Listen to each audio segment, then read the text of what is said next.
अस्सलाम वालेकुम दोस्तों। पाकिस्तान आज श्रीलंका से हार गया और इस मैच के शुरू होते वक्त ये लगा था कि शायद पाकिस्तान थोड़ा कंप्लीसेंट है। इतना जीत के श्रीलंका, जिम्बाब्वे, इससे पहले हम अफ्रीका से भी टी20 जीते हैं, तो शायद बोर हो गया है। आज मैच में कुछ खलबली मचाने को पाकिस्तान आया था, बट एंड पर खासकर जब आखिरी 2 ओवर बाकी थे वो सिचुएशन देखें, और उससे पहले जब 43 पर 4 पाकिस्तान के आउट हो चुके थे, खासकर बाबर आजम एक दफ़ा फिर 0 पर आउट हुए। लास्ट 9 इनिंग्स में 4 इनिंग हो चुकी हैं बाबर आजम की जब वो 0 पर आउट हुए। कुल मिला के 9 इनिंग्स बनती हैं उनका, और साइम अयूब दोनों की 0 बराबर हो चुकी हैं, और रिकॉर्ड है उमर अकमल का 10-0 का। सो करंट प्लेइंग में साइम अयूब और बाबर आजम दो वो पाकिस्तान के बल्लेबाज हैं जिनके सबसे ज़्यादा सिफर हैं इन टी20। अगरचे ये 9 इनिंग जिसमें 4 सिफर मैंने आपको बताया, और कुल मिलाकर 9 सिफर हैं बाबर आजम के।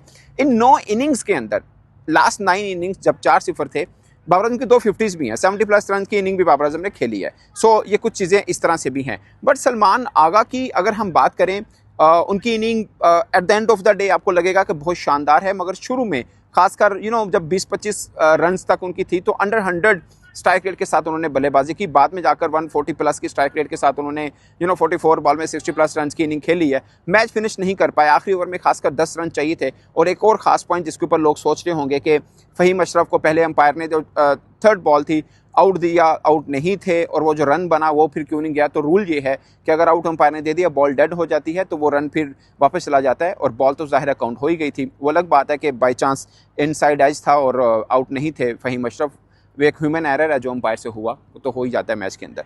सो वो एक रन कह सकते हैं कि क्या वो रन महंगा पड़ा? I don't think so. खाली उस आखिरी ओवर को लेकर आप काउंट नहीं कर सकते, इससे पहले भी 19 ओवर हुए हैं, और बल्कि मैच में पाकिस्तान बहुत पहले का बाहर था। जब 43 पर 4 आउट हो चुके थे, कहीं से नहीं लग रहा था कि पाकिस्तान एक वापसी इस मैच में कर सकता है। मगर आगा और मोहम्मद नवाज की एक अच्छी पार्टनरशिप लगी, लगभग 71 रन की पार्टनरशिप है, जो कि पाकिस्तान की टी20 में पिंडी के अंदर हाईएस्ट पार्टनरशिप है। और बट मैच नहीं बचा पाए।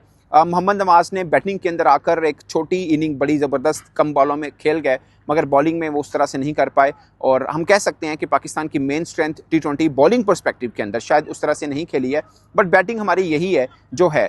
और सच पूछें, इसमें पाकिस्तान के ऊपर बेजा तनकीद बहुत ज़्यादा लॉजिक नहीं बनता, मगर ये भी सच है कि सलमान आगा जो कप्तान हैं, आखिरी 16 इनिंग्स में कोई ख़ास बड़े रन नहीं कर पाए थे। 33 उनका हाईएस्ट था, कोई 50 नहीं आई थी। अगरचे 5th 50 है उनकी टी20 में, मगर वैसे कोई 50 उनकी इन लास्ट 16 इनिंग्स में नहीं आई थी। एक आई है, मगर वो पाकिस्तान टीम को हल्का सा रेस्क्यू तो करके गई, बट मैच बचा के नहीं गई। Pakistan at the end of the day Salman Agha not out, but Pakistan वो मैच हार गया।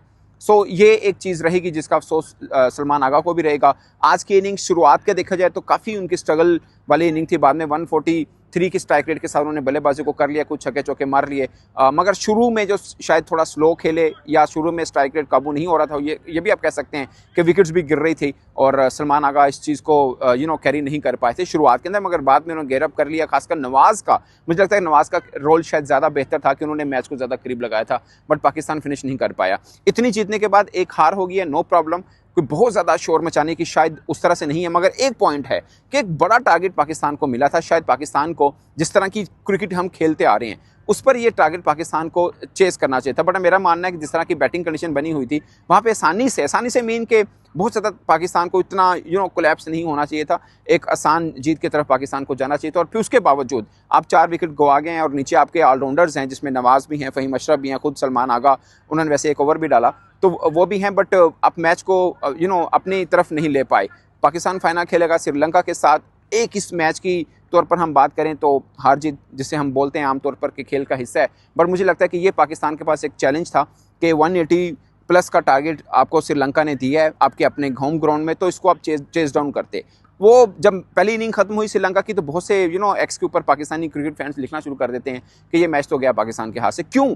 इस वजह से नहीं कि उनकी बॉलिंग अच्छी है। शमीरा ने बहुत शानदार ओवर किए, 4 ओवर 20 रन, 4 खिलाड़ी को आउट किया, वो सब ठीक है, बट पॉइंट ये था कि यार इतना टारगेट पाकिस्तान की शायद एबिलिटी नहीं है कि हम इतना टारगेट चेस कर पाते हैं। और मुझे ये लगता है एक ही टीम के साथ आप इतना लगातार खेल रहे हैं, आपने एशिया कप में भी खेला और अब भी आप खेल रहे हैं, सो ये चेस डाउन होना चाहिए था। मैं सिर्फ उस पर्सपेक्टिव में कह रहा हूँ, बाकी आप जीत रहे हैं, एक हार गए, it's not that issue, but 180+ का टारगेट देख के इसको हमने चेस डाउन करना चाहिए था।